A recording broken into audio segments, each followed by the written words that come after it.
quando os nossos antepassados eram parecidos com esses aí que estão aí na foto, né? Há milhões de anos atrás, 2, 3 milhões de anos atrás, não dava para brigar com a sua família e dormir, sabe, na rua ou na casa do coleguinha, porque simplesmente não existia. O coleguinha era um rinoceronte, tá? O coleguinha era um tigre dente de sabre. O coleguinha era um predador qualquer que ia te comer, tá certo? Então, você dependia demais do grupo para poder sobreviver. Não ser leal ao grupo significava pôr a sua própria sobrevivência e a sobrevivência do grupo em perigo. Se nós pensarmos assim, então nós vamos entender que a lealdade não era uma questão de escolha, a lealdade era uma questão de sobrevivência.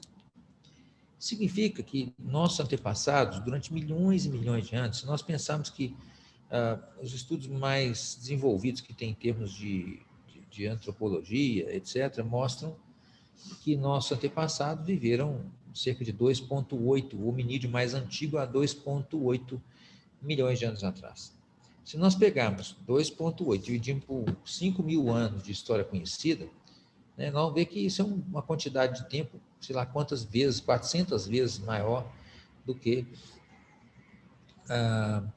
o que nós temos de história registrada. Então, durante um tempo muitas vezes maior do que o tempo da história conhecida, os nossos antepassados viveram certos padrões de comportamento. E esse comportamento foi herdado. Então, essa lealdade para com o grupo, tá? Ele é traduzido por um amor incondicional pela família, que a gente observa em quem?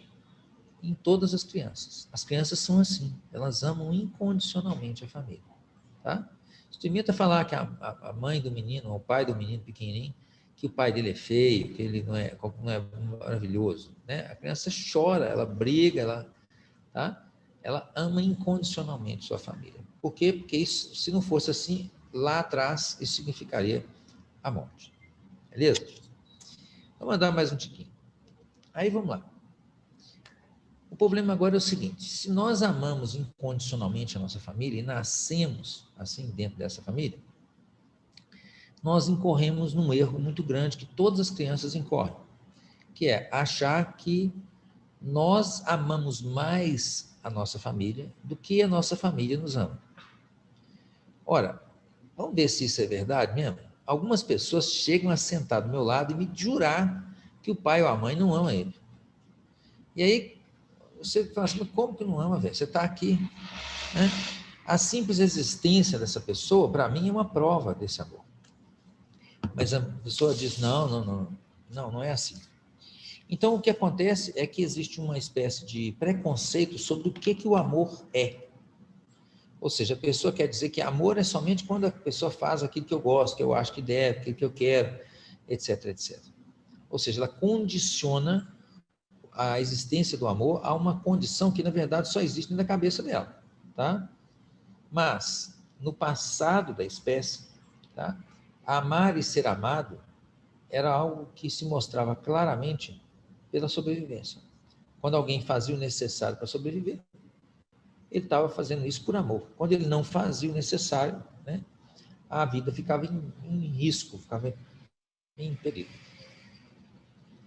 Então vamos imaginar o seguinte: se a criança tem essa imagem de que ela ama mais a família do que a família ama, o que acaba acontecendo, na verdade? Ela entra em descompasso com a vida.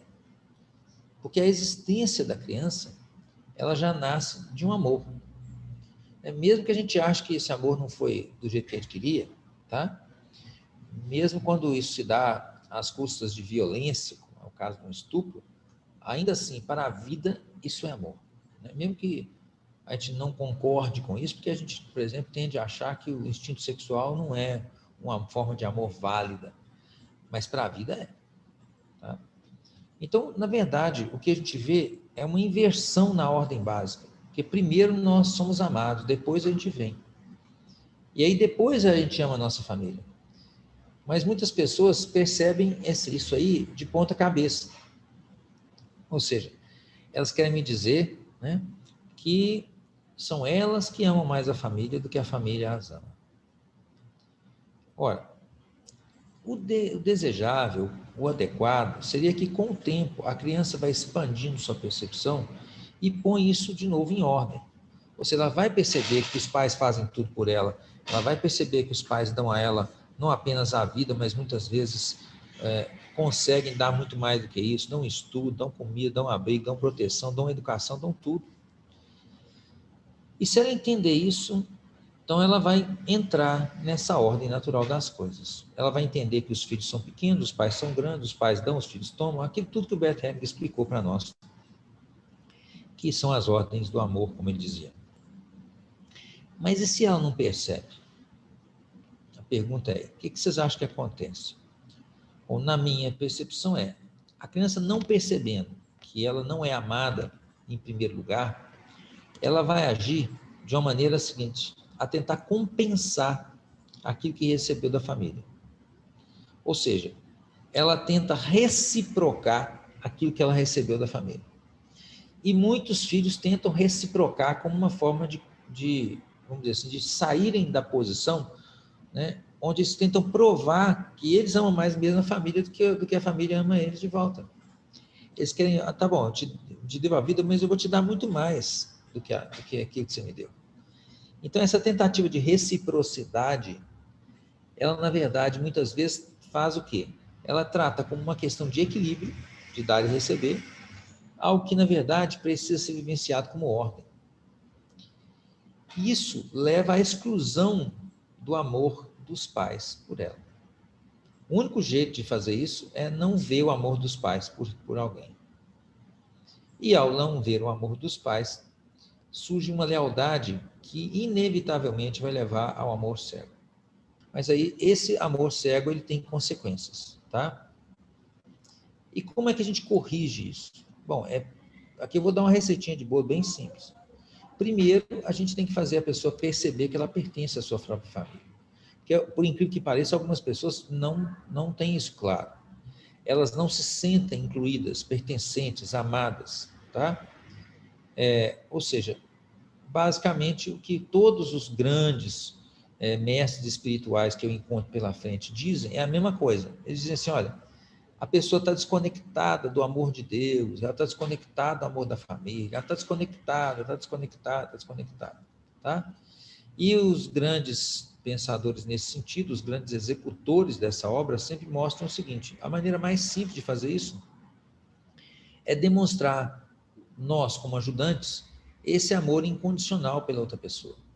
Veja bem, quando a gente ama a pessoa e aceita essa pessoa como ela eu não estou querendo dizer que eu aprovo os atos dessa pessoa. E nem estou querendo dizer que eu vou abolir a responsabilidade dela sobre as consequências desses atos. É simplesmente dizer que a pessoa pode ser quem ela é. Afinal de contas, a pessoa pode até mudar os atos, mas ela mesma ela não pode mudar. Então, se eu condeno a pessoa em si, ela não tem saída. Porque o que ela pode fazer? Deixar de ser ela. Então, o primeiro ponto aí é concordar que aquela pessoa, do jeito que ela pode ser daquele jeito que ela é.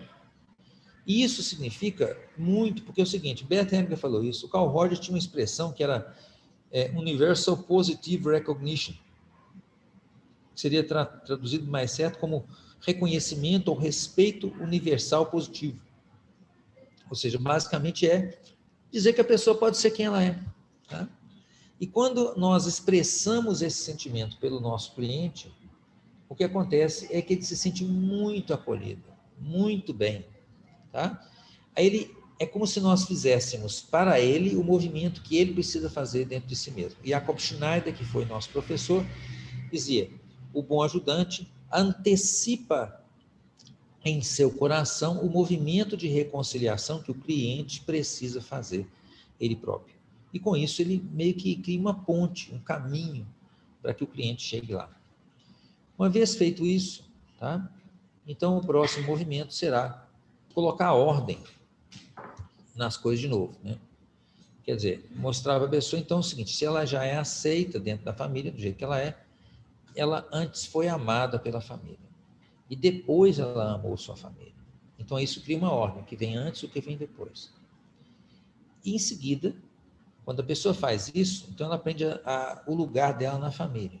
E muitos facilitadores entendem que uma vez colocado o ódio na família, acabou o serviço. Não, agora começou o serviço. Tá? Porque agora essa pessoa vai ter que colocar na prática isso diante do mundo. O mundo está lá fora esperando a pessoa.